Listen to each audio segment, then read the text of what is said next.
Episode 4 कूबड़ घाटी। जिराज अपने मुंह से भेड़िए को नीचे रख देता है और फिर घुटनों के बल नीचे बैठ जाता है ताकि उसकी पीठ जमीन पर टिक जाए। फिर निया नीचे उतर जाती है। सामने जो जगह है वहां मैं और मेरा परिवार रहता है, जिराज ने कहा। अभी उसने इंसान का रूप बना लिया था। जब निया उसे नीचे बैठकर झील से मिट्टी निकालते हुए देखती है तो वो उत्सुक हो जाती है। फिर निया की तरफ आता है और उसके पूरे फेस पर लगा देता है। आह! निया चिल्लाती है, फिर अपने हाथ मुंह पर फेरते हुए बोलती है, ये तुम क्या कर रहे हो?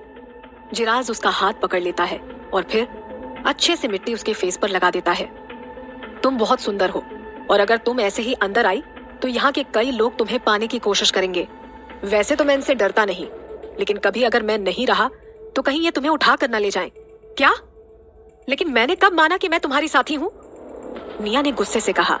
वो जिराज के मुंह से सुंदर शब्द सुनकर मन ही मन खुश हो रही थी, क्योंकि उसकी असल दुनिया में लोग बहुत कम उसके लिए इस शब्द का यूज करते थे और जिराज जवान था तो निया मन ही मन खुश हो रही थी। जब जिराज ने उसे छोड़ दिया तो वो नदी में अपना मुंह धोने लग गई। तभी उसे जिराज की गुस्से वाली आवाज सुनाई देती है, अगर तुमने अपना चेहरा धो लिया तो मैं तुम्हारे चेहरे को नोच दूंगा, फिर वो सुंदर नहीं दिखेगा।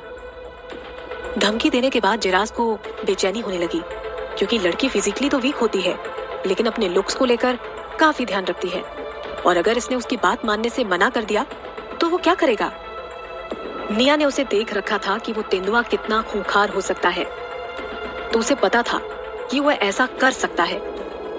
उसके सिर्फ मुंह पर मिट्टी थी और नदी का पानी बहुत क्लीन था, तो वो उसे फेशियल की तरह यूज कर लेगी। ठीक है, मैं मिट्टी साफ नहीं करूंगी।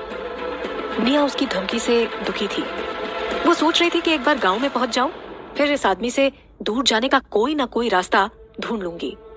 ये बहुत ही खतरनाक है। जिराज बहुत खुश हो जाता है। वो भेड़िए को काटकर धो लेता है और फिर निया को बोलता है, चलो। फिर वो तेंदुआ बन जाता है और तेजी से निया के सामने आ जाता है। निया मुंह सिकोड़ते हुए उसकी पीठ पर बैठ जाती है। कूबड़ घाटी सामने ही थी। घाटी से एक छोटी सी नदी बहती थी। घाटी को देखकर जिराज तेजी से आगे बढ़ने लगता है। नदी घाटी को दो हिस्से में बांटती थी।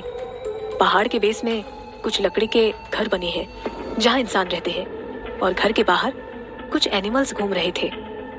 जिराज बोलता है, यहाँ पहले तेंदुए रहते थे, लेकिन साथ में बाघ, भेड़िए और शेर भी रहते थे। वहां के मानवों ने एनिमल स्किन की बनी हुई स्कर्ट्स पहनी थी। वहां सब लोग बॉडी बिल्डर्स की तरह लग रहे थे। वहां सभी लोग हैंडसम थे। कुछ के फेस पर जिराज जैसे ही टैटूज बने हुए थे। बस उसके फेस पर 2 निशान बने थे। बाकी लोगों के फेस पर सिर्फ एक था। निया को याद आता है कि उसने बुक्स में पढ़ा था कि कुछ ट्राइब्स अपने पावर शो करने के लिए अपने फेस पर पेंट करवाते हैं। जिराज के फेस पर बाकी लोगों से ज्यादा टैटू थे। क्या इसका मतलब था कि उसका स्टेटस सबसे ज्यादा था? ट्राइब ने निया को ऐसा महसूस करवाया जैसे वो किसी जू में आई है, लेकिन रियलिटी में सब उसे घेर कर देख रहे थे। जब किसी अनजान की गंध उन पशु मानवों को आई तो फटाफट से सभी वहां इकट्ठा हो गए। जिराज, तुम इस लड़की को कहां से लेकर आए हो? ये कितनी गंदी है।